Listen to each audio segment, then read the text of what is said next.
They brought him in half dead, a towering alien warrior twice the size of a man, bleeding out in the ruins of a battlefield. His own kind had given up, their medicine too slow, their organs too different. But the human doctor refused to quit. What he did next wasn't just surgery. It was evolution. He took a human organ, fused it into alien flesh, and created something the galaxy had never seen before. The result? A being no longer bound by biology, but born of both worlds. They called him Dr. Elias Marr, a battlefield trauma specialist stationed at the fringe of Sector V, where the border between the Galactic Accord and the Crithian Dominion was soaked in blood. He was never meant to be in the field, not with his record, not with his history.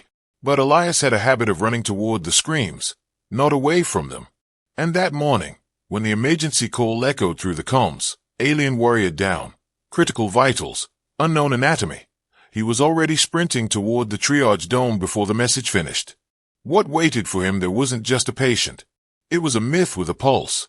Lying on the steel table was Commander Wojtek, the Crithian war champion, part of the enemy force, responsible for countless human losses. But war didn't matter here. Not to Elias. Not when death was only minutes away. The alien's liver had been destroyed by shrapnel, his blood toxic and failing. Crithian biology was robust, yes, but complex. Their regenerative organs didn't respond to artificial stimulants. His people had tried everything before they dumped his body at the Accord base like a message. Try saving your killer. Elias didn't flinch. He scanned, analyzed, calculated, and made a choice no sane medic would. Human livers weren't compatible with Crithian systems. On paper. In theory. But theory had never been tested under this kind of pressure. Under this kind of desperation. Elias didn't just want to save him. He needed to. He grabbed the synthetic organ vat, pulled out an enhanced human liver clone, grown for combat medics, and began a process that would make galactic medical history. No translator. No backup team. No time for consent forms or hesitation. Just scalpel, grit, and human madness. The operation took 6 hours. There were moments where Wojtek flatlined. Twice. But Elias kept going, shouting at the machines, slamming stimulants into alien veins, willing the liver to bond. And then it beat. Not weakly, not tentatively, but powerfully. Stronger than any Crithian pulse ever recorded. The human organ didn't just survive inside the alien body. It thrived. It adapted, accelerated regeneration, boosted his immune system, even altered Wojtek's blood chemistry. Within days, the commander stood, stronger, faster, and more focused than before. He looked Elias in the eyes with something no Crithian had ever shown a human doctor before. Respect. Not gratitude. Not submission. Respect. The news spread like wildfire. A human doctor had done the impossible. Not only saved an enemy, but improved him. Crithian war councils demanded answers. The Galactic Accord feared weaponization. Across black markets, rumors spread of organ fusion, and alien warlords began offering fortunes for human tissues. But Elias, he refused every offer. He locked the data, burned the backups. Because he hadn't created a weapon, he created a bridge, one that terrified both sides. But Wojtek didn't forget. When his own command turned on him, calling him tainted, less than pure, he defected. Not to surrender, not for mercy, but to find Elias again. He crossed battle lines alone, armor-torn, carrying the insignia of a war leader cast out by his own. And when he knelt before Elias and swore allegiance, it shook both empires.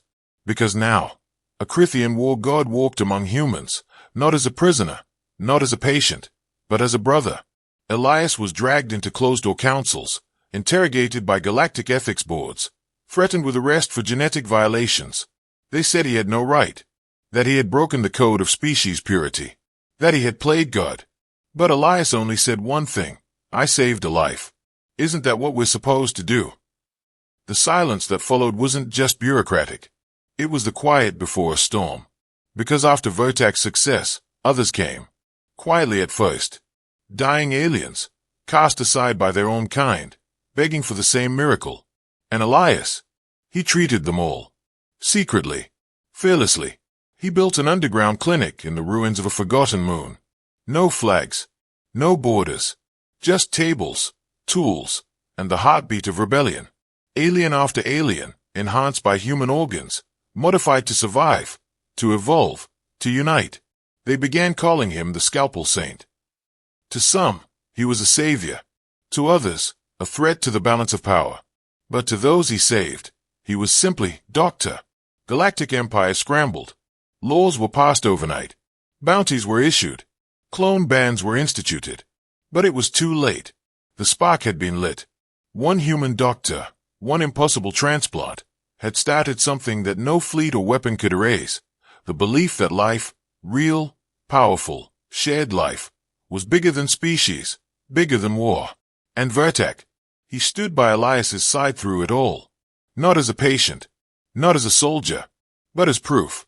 Proof that humanity didn't need the biggest fleet, the sharpest claws, or the coldest logic to survive. Just one thing, the will to heal, even those taught to hate us. Word of the underground clinic spread faster than warp signals, carried not through official channels but whispered in the back alleys of orbital ports, hidden within coded transmissions between refugees, mercenaries, and exiles. They came wounded, desperate, from every corner of the galaxy. Exiled nobility with genetic failures, deserter soldiers riddled with alien weapon poison, scavengers with radiation burns no medic dared treat. And each time they entered, they saw the same thing. A human man in a blood-stained coat, sleeves rolled to the elbows, eyes sharp with defiance and compassion. He treated them all. No questions asked. But not everyone was grateful. For every alien life he saved, a political structure trembled. The Graphene Syndicate declared him an anatomical heretic. The Vexery high priests issued a fatwa of silence. Anyone caught speaking the doctor's name would have their tongue removed. Even some human officials grew nervous. They said Elias was blurring lines that must stay sacred, corrupting medical neutrality, pushing biology where it was never meant to go. But in the shadows, something more dangerous began to take shape. The ones he saved began changing. Not just physically, but ideologically. The Crithian warrior caste who once believed only in strength began teaching the young about Macy as resilience. The Otheri priestesses, whose rituals forbade foreign intervention, declared Elias a divine conduit, a healer of the boundary. Even hardened bounty hunters laid down arms to protect his clinic.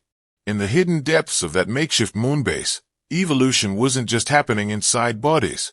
It was happening inside minds. And when the first child was born, half human, half Zalati, organs compatible with neither race until Elias designed a new synthetic fusion, the galaxy blinked. Because that child didn't just survive. She thrived. Her bones were dense enough to withstand gravity shifts. Her lungs processed multiple atmospheres. Her immune system adapted in real time. And her brain was unlike anything documented before. She spoke in emotions before words, read intentions like data, learned 6 languages by a second birthday. And when she looked up at Elias and called him Pepper, something ancient and bitter broke inside him. The loneliness, the guilt, the years of losing patience in wars he couldn't stop. The child didn't know politics. She didn't care about species. She only knew that the man who saved her parents was the one who made her possible. And she was just the beginning. But the galaxy wasn't ready. Armadas were deployed. Not to destroy, not yet, but to intimidate, to encircle, to contain the infection. Dozens of refugee hybrids, treated by Elias, were rounded up. The Crithian Council called it species quarantine. The humans called it xenopurity enforcement. The rest of the universe called it what it was, Fae. They feared what Elias had created. A new generation. A hybrid wave. Stronger, smarter, more empathetic, and loyal only to the man who saved them. They didn't see him as a doctor anymore. They saw him as a revolution wearing scrubs. And revolutions are meant to be crushed. But they underestimated one thing. He didn't stand alone. When the fleet arrived above the clinic moon, demanding surrender, threatening orbital fire, they found their senses jammed. By Crithian engineers Elias had healed. Their translators malfunctioned, sabotaged by Vexery linguists who owed their voices to him.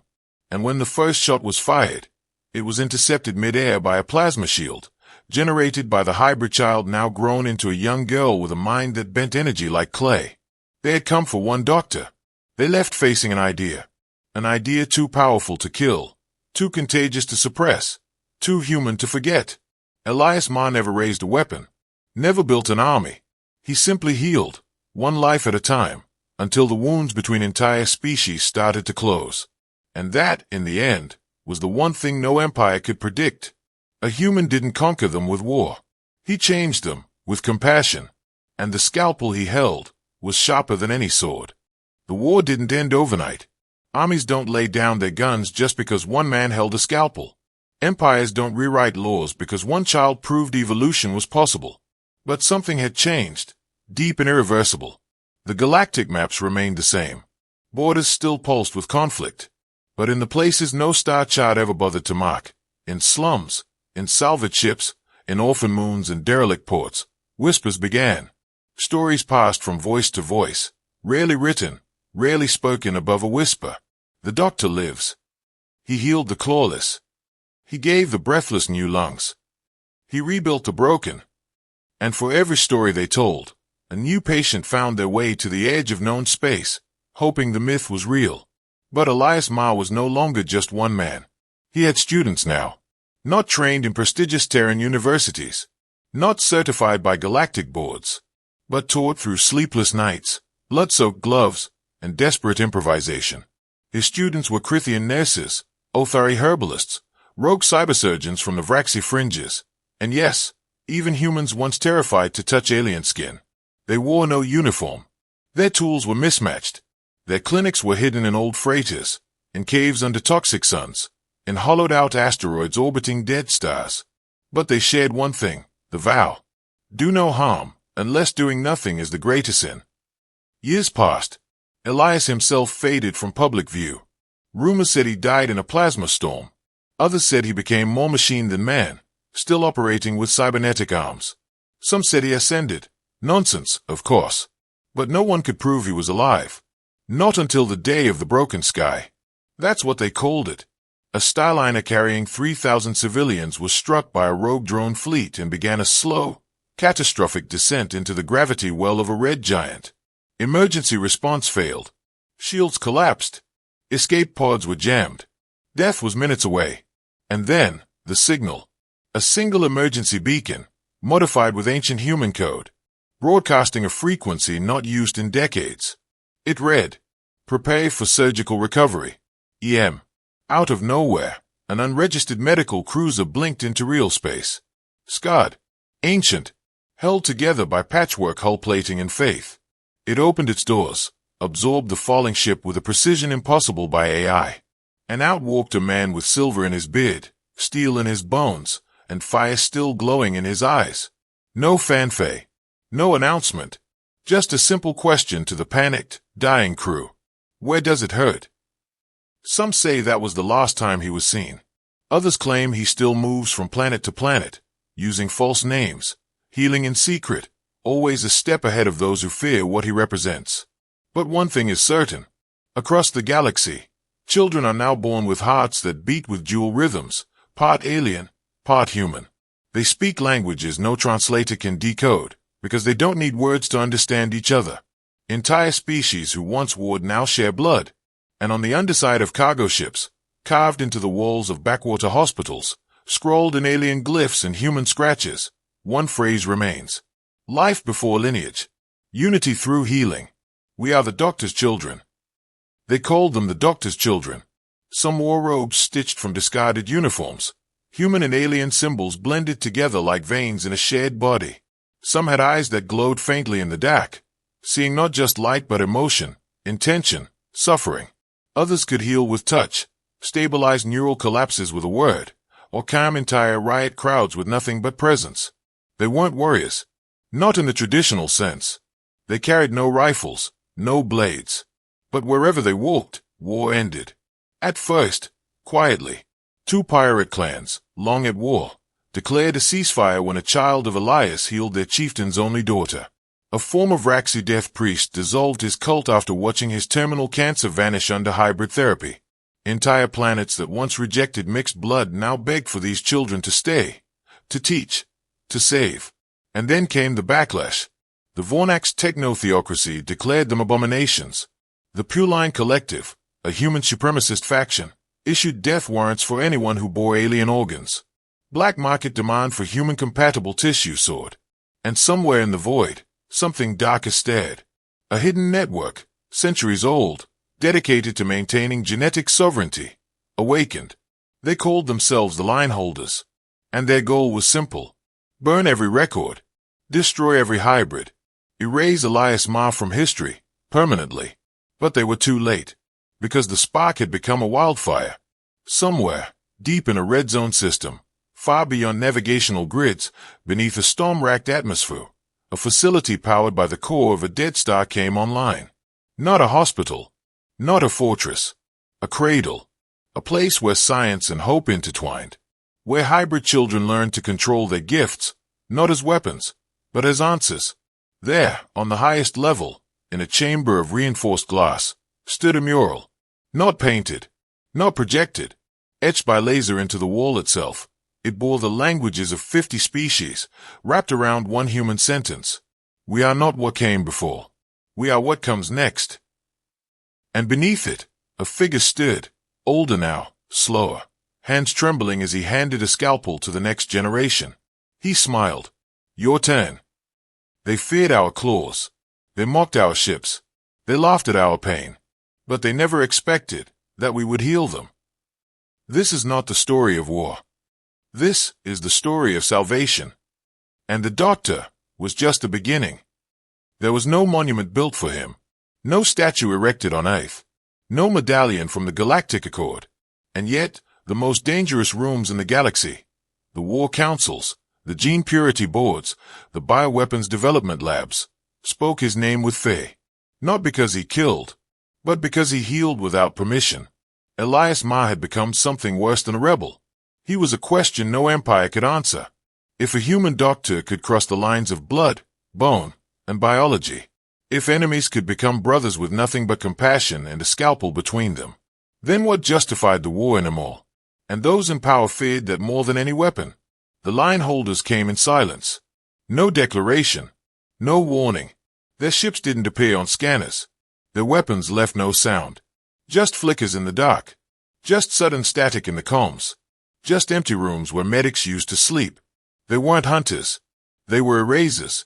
And somewhere deep in the stars, they passed a single, unanimous verdict. The doctor must die. His children must be scattered. And the scalpel must never rise again. But Elias was already waiting. He had known this would come. You don't perform miracles on enemy blood without inviting monsters. He had seen the looks, the quiet, hateful stares from the High Council, the shifted glances when his name was whispered, the funding cuts, the cancelled cargo runs, the accidental airlock failures. And so, before they came, he did what he always did first. He saved one more life. A dying ambassador's daughter. A shattered warrior with alien nanits in her lungs. A smuggler who lost her legs to radiation. A child, born of war, blind in every way but kindness. Each time, he knew it might be the last. Each time, he hoped it wouldn't be. And when the line holders arrived, their ships decked, weapons silent, cloaked in the hypocrisy of biological sovereignty, they found an empty facility. Not abandoned. Moved. Every surgical table. Every cryo bed. Every child. Gone. The cradle had become dust. But something remained. A data spike, buried in the center of the operating room, pulsing with just one message in thousands of alien dialects, etched into the walls in glowing neural ink. You cannot kill the idea of healing. You cannot silence the scream of mercy. I am already inside you. EM. What followed wasn't a war. It wasn't even a rebellion. It was something slower. Something patient. A scalpel's cut, deep and quiet. One day, a line-holder commander woke up with unfamiliar organs inside him, and a pulse that beat in human rhythm. A Crithian warlord lost his arm in a crash, and it was a hybrid surgeon that reattached it. Entire colonies, once terrified of alien blood, now begged for the doctor's methods, because their children were being born different, and only his medicine could help them. The virus of compassion had already spread, and no empire in the galaxy had an antidote. Somewhere in the silence between systems, aboard a forgotten medical freighter orbiting a ghost moon, Dr. Elias Marr stood at his desk. His hands were old now, trembled a little. The bones cracked when he flexed his fingers, but they were still steady when they touched skin. Another child lay on the table, half human, half Torvek, organs struggling to synchronize.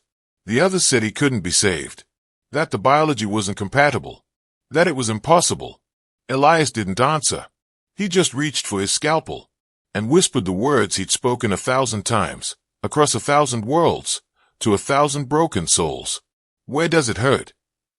It was never about fame, never about legacy. Elias had no interest in statues or songs. But now, in the cracks of collapsing empires, his name had become a signal, a whisper passed between refugee convoys, a secret etched into prison walls, a coded phrase stitched into black market medical satchels. He's still out there. He saves those no one else will. The line holders, frustrated, turned to more brutal tactics. Where they once moved quietly, they now struck openly, glassing outposts that offered sanctuary, bombarding orbital clinics with hybrid records, erasing entire bloodlines with surgical precision. Their message was simple: purity, or ash. But their violence had an unintended effect. For every colony they burned, a dozen more turned against them. And in the void between stars, a new kind of resistance was forming, not one made of guns, but of gowns and gloves, of doctors and nurses and field medics from every species. They called themselves the Scalpel Chain, a decentralized, hidden medical network connected by old relays, encrypted pulses, and whispers in paint-soaked tongues. Their symbol was simple, a scalpel crossing a helix of alien and human DNA. And their creed: no species left untreated, no blood too alien to be saved. Meanwhile, Elias moved in shadows. He no longer stayed anywhere for long. A station here, a derelict cargo ship there, the inside of a dormant comet once, always staying one jump ahead of death. His tools had changed. He no longer carried hospital-grade tech. Now it was repurposed junk, old battlefield medkits, scavenged biotech. But it didn't matter, because the intention behind every stitch was pure. An intention, as he had proven, could rewrite the rules of biology. Then came the day he received the message. A short, trembling voice, distorted, barely audible, but unmistakable. A child. Alien accent. Possibly injured. Possibly hiding. She said only 4 words. "Doctor, they took Mama." And then silence. No coordinates. No name. Just Faye. But Elias Marr didn't need a signal lock. He didn't need a name. He had heard that voice before. Not the same child, but the same cry, the same grief, the same terror that no empire would answer. And so, as he had done so many times before, he picked up his bag, checked his blades, tucked the old, worn photograph of Earth into his coat, and whispered to no one but himself. One more patient. Across the stars, unknown to him, hundreds of others echoed that phrase. Former patients, rescued children, rehabilitated soldiers, hybrid medics, doctors who'd never met him, but carried his story like a flame in the dark. One more patient. It became more than a motto. It became a movement. And on a warship deep in line holder space, a young officer stared at a mirror. He was loyal, disciplined, trained to believe in bloodlines, not bonds. But his heartbeat stuttered oddly sometimes, just enough to remind him he had been saved once, long ago, by a man with a trembling hand and eyes that saw only life. He closed his eyes and placed a shaking hand to his chest. That heartbeat was not pure. It was human. And in that moment, he knew where his loyalty truly lay. Some revolutions begin with gunfire, others with fire. But the quietest and most unstoppable begin with kindness. With one doctor, one scalpel, one act of defiance against extinction. Elias Marr didn't set out to change the galaxy. He just refused to let it die.